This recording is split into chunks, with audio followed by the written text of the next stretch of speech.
नमस्कार। क्या मन को वश में किया जा सकता है? क्या आपका मन शांत रहता है? संभव है क्या? देखते हैं। और मन को वश में करना अगर हो तो कितने समय में वश में होता है? आज तक तो हमें यही जानकारी है कि मन को वश में करना बहुत मुश्किल है। मन को वश में करने के लिए बहुत साधनाएं लगती हैं। मन को वश में करने के लिए पहाड़ों पे जाना पड़ता है, कई कई वर्षों तक वहाँ ध्यान योग करना पड़ता है। परंतु क्या आपको पता है कि एक ऐसे संत हुए हैं हमारे हिंदुस्तान में, भारत में, जिनको ये पता था कि मन को चुटकियों में वश में किया जा सकता है। चुटकियों में। कारण आपसे जानना चाहूंगा, मन बस से बाहर कितनी देर में होता है? मन वश से बाहर कितनी देर में होता है? चुटकियों में होता है ना। आपसे किसी ने कुछ कह दिया, दो शब्द गलत बोल दिए, कितनी देर लगती है मन को वश से बाहर होने में? आपने कुछ गलत देख लिया, कितनी देर लगती है मन को वश से बाहर होने में? आपके साथ कोई गलत घटना घट गई, कितनी देर लगता है मन को वश से बाहर होने में? पल भर। चुटकियों में मन वश से बाहर हो जाता है। भाई मुझे एक चीज बताइए, अगर आपको 1 किलोमीटर की यात्रा करने में 10 मिनट लगते हैं तो वापस आने में भी तो 10 ही मिनट लगने चाहिए। अगर आपको किसी कमरे से बाहर जाने में 3 सेकंड लगते हैं तो अंदर आने में भी तो 3 ही सेकंड लगने चाहिए। अब वश से बाहर होने में तो चुटकियों में बाहर हो जा रहा है, और वश में करने के लिए, वश में आने के लिए सालों साल लगेंगे, और तब भी हो जाएगा या नहीं होगा कोई गारंटी नहीं है। तो फिर कैसे वश में किया आपने? क्या हो गया? जितने लोगों ने कोशिश की 10 साल, 12 साल, 15 साल, क्या हो गया? अब इस चीज को समझना जरूरी है। देखिए, मन को वश में करने के लिए पहले मन को समझना है, मन है क्या, मन करता क्या है। अभी विषय तो ये मन का बहुत बड़ा है, क्योंकि मन के चैप्टर्स बहुत ज्यादा हैं, अलग अलग विषय हैं। मन से आप क्या कर सकते हैं, मन करता क्या है, मन के द्वारा क्या क्या हो सकता है, मन आपको क्यों दिया गया, हाँ? ऐसे बहुत सारे विषय हैं, पर हम एक ही विषय अभी लेते हैं कि मन को वश में कैसे करना है। और पहले हम ये जानते हैं कि मन का काम क्या है। ज्यादातर लोग तो जानते ही हैं कि मन का काम है विचार करना, 24 घंटे विचारों में लोट लोट करना, कभी भूत में, कभी भविष्य में, कभी सुख में, कभी दुख में, कभी आगे, कभी पीछे, कभी कुछ। मन हर समय विचार में डूबा रहता है, ठीक है ना। अब इसमें से कितने विचार हमारे नेगेटिव होते हैं, कितने पॉजिटिव होते हैं, ये हर एक व्यक्ति के अपनी मनस्थिति के ऊपर निर्भर करता है, ठीक है। अब मन को कई बार बंदर से भी कंपेयर किया जाता है कि मन तो चंचल है, मन तो बंदर है, कभी एक डाल पर, कभी दूसरी डाल पर, टिकता ही नहीं है। पर मदारी तो बंदर को वश में कर लेता है। कैसे करता है? आजकल तो मदारी दिखने भी बंद हो गए।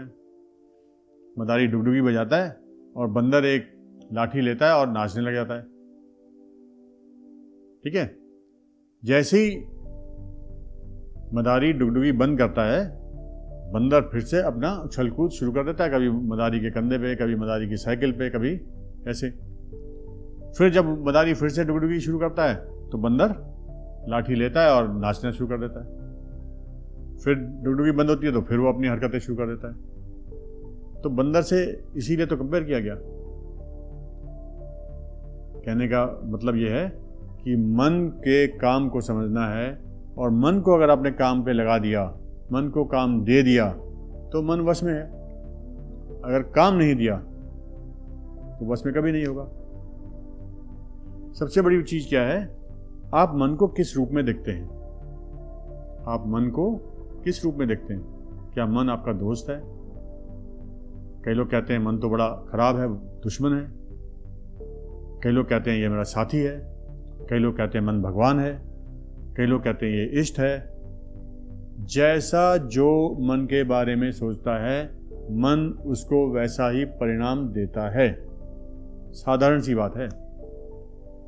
जैसा जो मन के बारे में सोचेगा, अगर आप कहोगे मन मेरा पुत्र है, तो आपको पुत्र के रूप में वो आपको परिणाम देगा।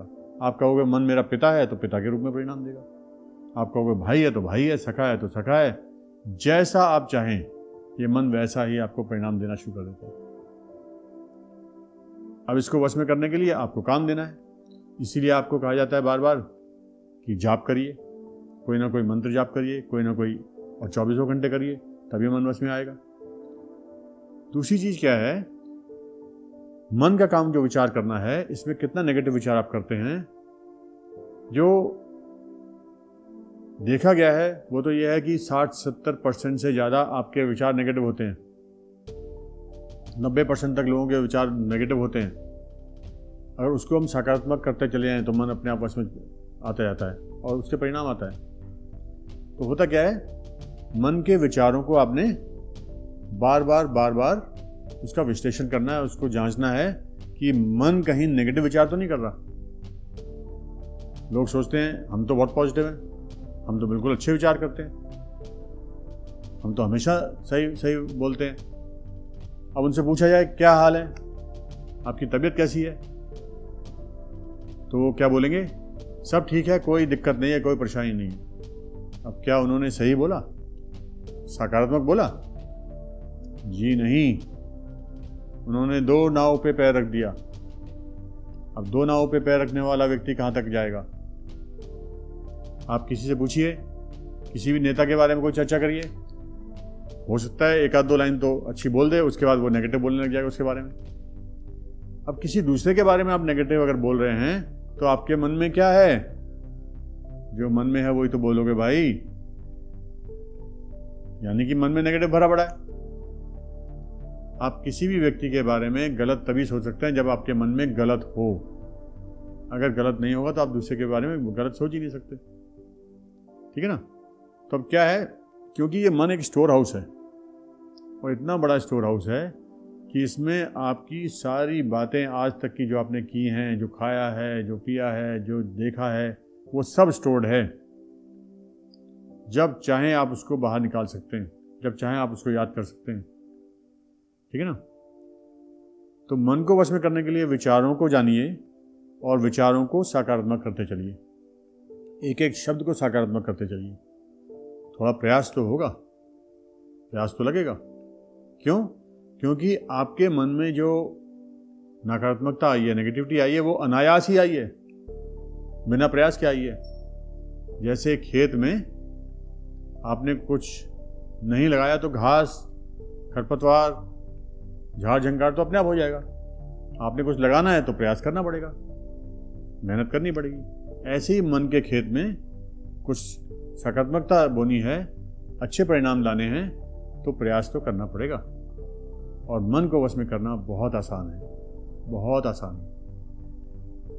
इसके लिए स्माइलिविटी इंडिया के तहत जो स्माइल ग्रुप की प्रेयर होती है, उसको आत्मसात करें, उसको सुने, तरीके से उसको करें, और आप खुद देखेंगे आपके अंदर कितना परिवर्तन आया है, लोगों में आया है, आप में भी आएगा। थैंक यू, धन्यवाद।